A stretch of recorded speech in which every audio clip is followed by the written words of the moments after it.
So are you ready for the Jed York era? Because it's officially upon us. And, in many ways, it has been for a long time. I think that the window dressing of, Denise is still the owner is just pretty much that. It's only mathematically fact, but Jed has been pulling levers for a very, very long time. But he's officially about to be flipped the keys here, Larry. Sports Business Journal saying that he's buying out his mom. Again, I don't know how much I even necessarily believe that there's going to be some major, massive cash transaction between him and his mom here. They're keeping it in the family, and as we all knew, that you leave your things to your kids. So it was going to be Jed the entire time. The 43-year-old is now officially, elevated to principal owner after being, walking around with that CEO label on him. So it's Jed's universe now, Larry. I mean, I think it always kind of was, but it's definitely his now. Yeah, I mean, no question. And this is just a formality. I mean, everybody treated him like the primary owner for the last whatever number of years. He's now 43. He's held the title of CEO since 2010. He essentially has been the owner in every way except the title, which will now formally change. And it's interesting because it's like, in some ways, Damon, he's just like Eddie D, and in some ways, he's the diametric opposite of Eddie D. I mean, Jed York's been to 3 Super Bowls and has lost 3 Super Bowls. Eddie went to 5 and won 5. I will say this. I didn't see Jed York make a bad play in any of these Super Bowls. I haven't seen him make a wrong decision yet. So no, but I mean, I think they're similar from the standpoint of their early years of Jed and the Yorks were riddled with mistakes, hiring Mike Singletary in the locker room, trying to find the next Walsh and Dennis Erickson, trying to dial it back to yesteryear in Niner land with Mike Nolan, having a dysfunctional situation going with Jim Harbaugh, and then finding Kyle Shanahan. And for Eddie, he hired Joe Thomas and traded draft picks that became Joe Cribbs for O.J. Simpson, and had a couple bad years, and then found Walsh, and the rest is really history. They both, Walsh and McVay and the Niners had huge success for Eddie D, and Shanahan and Lynch, I think, are in the midst of having huge success for Jed. So there are some parallels, then there are differences. The differences are that Eddie was never satisfied, never was satisfied with winning, where Jed said that he would have been satisfied if the Lions had beaten the Niners in the NFC Championship game. So, and maybe that's part of the issue with the 49ers is they don't have that person just driving them to the bitter finish line. The goal is to be very good, and they've been very good. So I don't know. It definitely an interesting day, and definitely an interesting day to kind of map out where the Niners have been, are going. Well, I think he's done a good job after he made the right hire and just got off the stage. I think that is part and parcel of, I'm guessing, what would be rising popularity for Jed York. It seems like he was at the bottom of the well of popularity after the whole Harbaugh breakup. No one was very happy with Jed. I might have led the charge that he built a stadium that is galactically unimpressive, considering how impressive the 49ers are as an NFL franchise, and it's in the wrong city.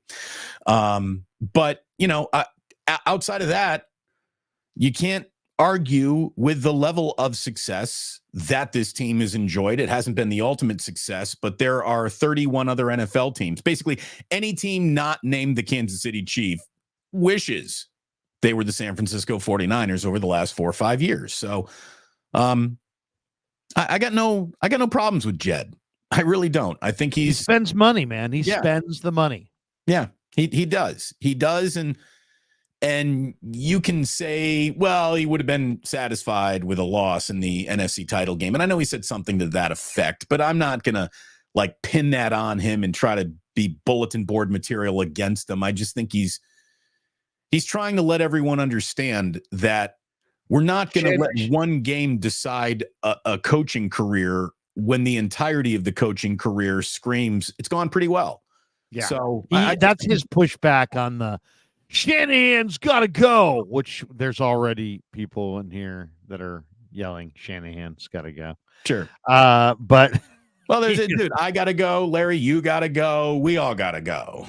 No, I went before the show, so I'm okay right now. I don't have to go. Okay. But yeah, I mean, it's just I just, Eddie was cool. I don't know that Jed's cool, but here's the thing.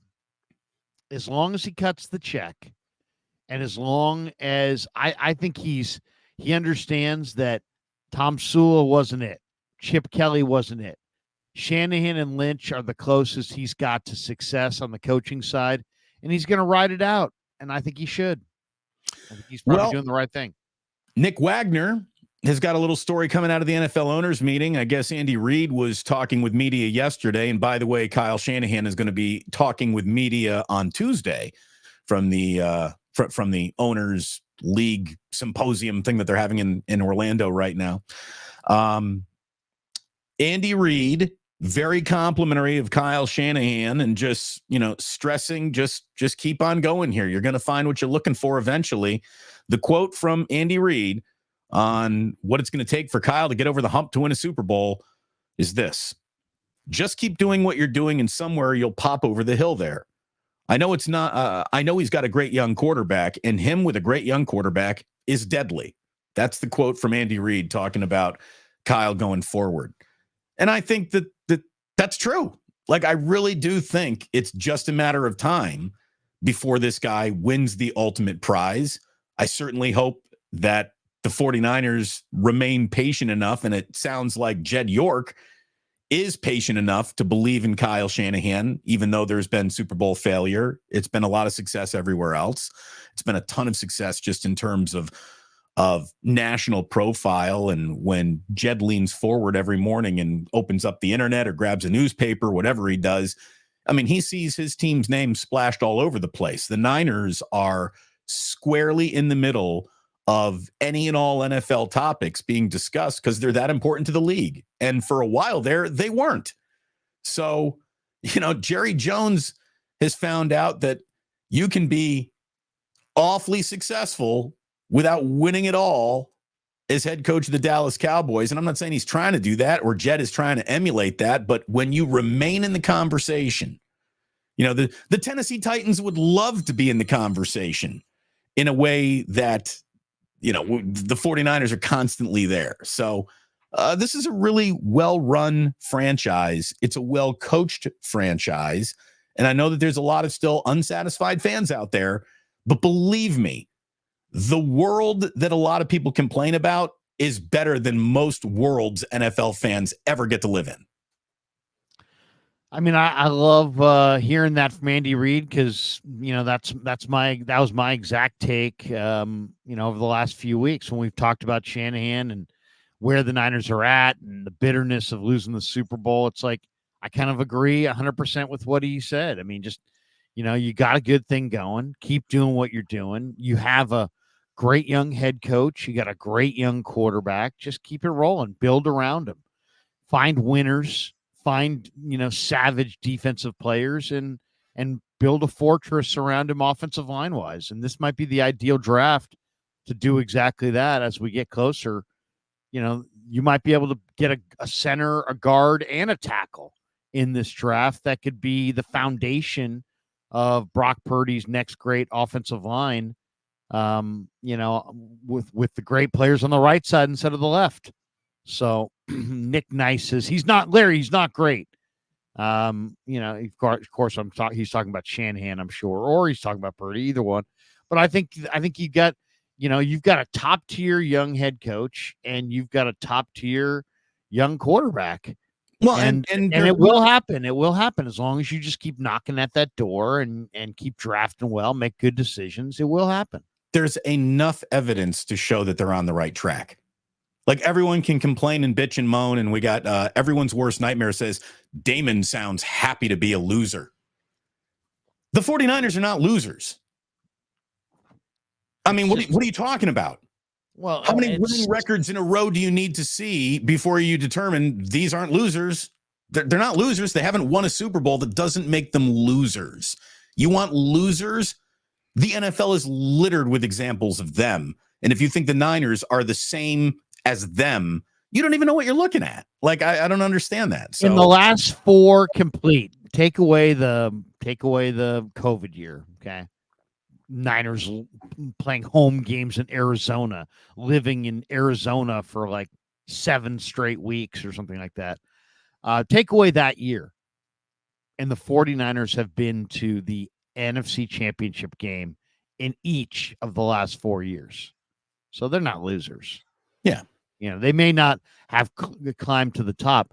I mean, let's be honest about this.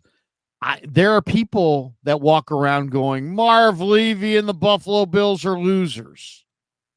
But if you lived through the era, you know, no, they were not losers. They missed a close field goal in the one winnable Super Bowl they played in, and then they played 3 teams that were better than them. And that's what happens oftentimes in the Super Bowl when you play teams that are better than you. You lose. What were they? Should they have beaten the 90 Giants? Well, that was the best chance. The 91, was it the 91 Redskins?